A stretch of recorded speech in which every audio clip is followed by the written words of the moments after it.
Hi, this is Josh, your EdTech Spec, and today I'm going to be screencasting about the Google Hangouts extension for Chrome and mobile. And we're going to be focusing on the messaging aspect of it.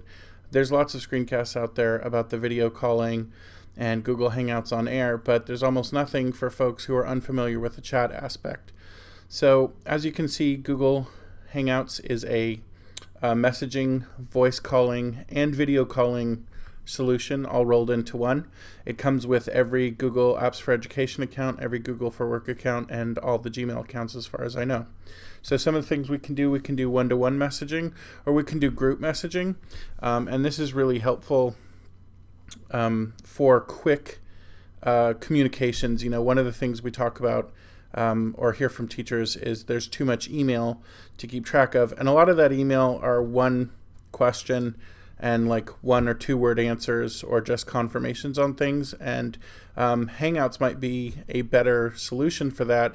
Sort of squash your inbox a little and have that real-time quick communication go through Hangouts, and then you won't seem like you're under an avalanche so much.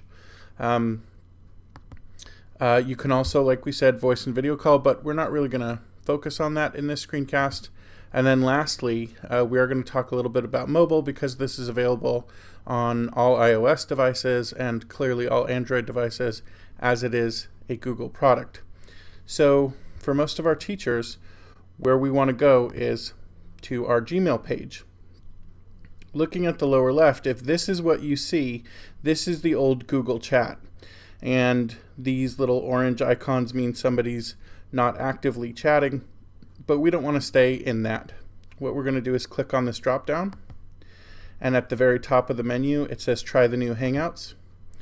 As you can see, this is going to cause our Gmail to reload, and it's going to give us a different look in the lower left when Hangouts is done installing.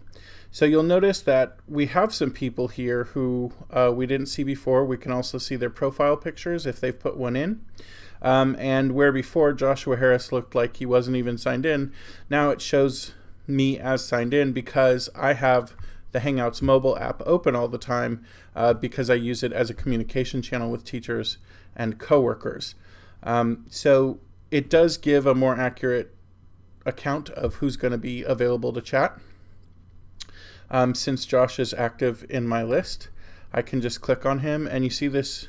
Now we have this window that pops out to the side, and we can see by the little phone icon next to him that he is available on mobile.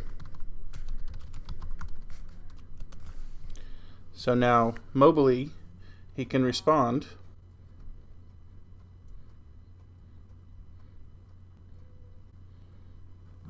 And when we see those 3 dots, we know that he was typing, so that we know he's active.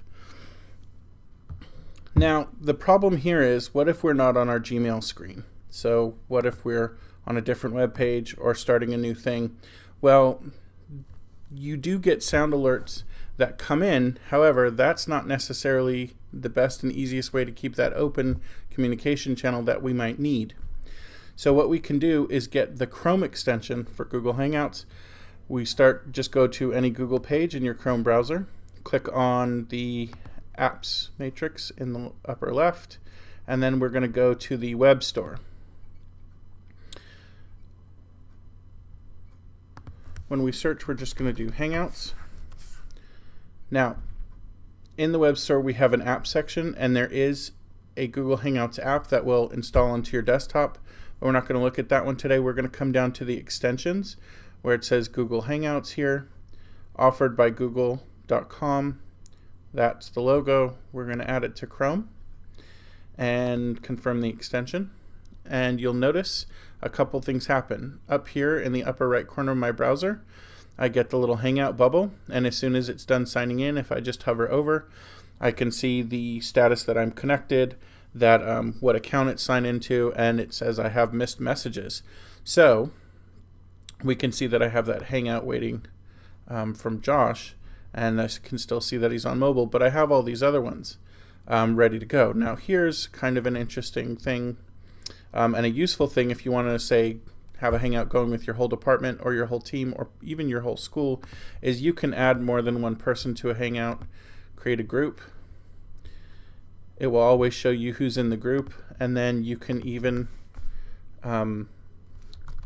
rename the Hangout so that you can see, you can just give it a title and it'll appear in your overall Hangouts list with little profile pictures for people. And you'll see that again on mobile. It'll appear this way as well. So this is a communication solution that can take the place of those quick communications that sometimes we send through email because we don't necessarily have another way. It does keep a history in your Gmail, so you can always go back and reference things.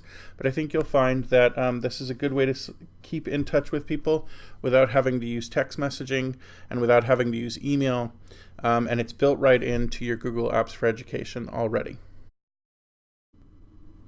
And I wanted to just take a quick look at what we might see if we were using the Hangouts app on mobile. This is specifically on my iPhone. So you see in the lower right, we have the Hangouts app. So we just tap it to start, and you see this is my list of Hangout chats that are currently going. The one at the top are the team of people I work with. You see that small set of circles, and it shows how many total people are in the chat. When we open it up, where you see people's individual dots as we scroll through, we can see who said what when they said it, but also where their little profile circle is in the chat shows just where they've read, how far they've read to. To start a new one, we could just tap that plus in the bottom and either pick from people we regularly chat with or type in an email of somebody that we know, whether they're in or outside of our Google domain. So there you are. That's chats on mobile. And the nice thing is you can also, by going up to those three bars, the menu up at the top, you can switch between different accounts. So for example, if I tap that circle, I switch to my personal account or one of my other Google accounts, which I don't use to hang out, so there's nothing there. And we can manage accounts by tapping on that drop down, clicking in manage accounts, and we can turn them on, toggle them on and off here, or add a new one if we so desire. And that's Hangouts on mobile. The nice thing about Hangouts on mobile is that we are not tied to our computer, but we're not tied to the internet even if we have a data plan and we're willing to use it. So there you are. Hope that helps with Hangouts on mobile.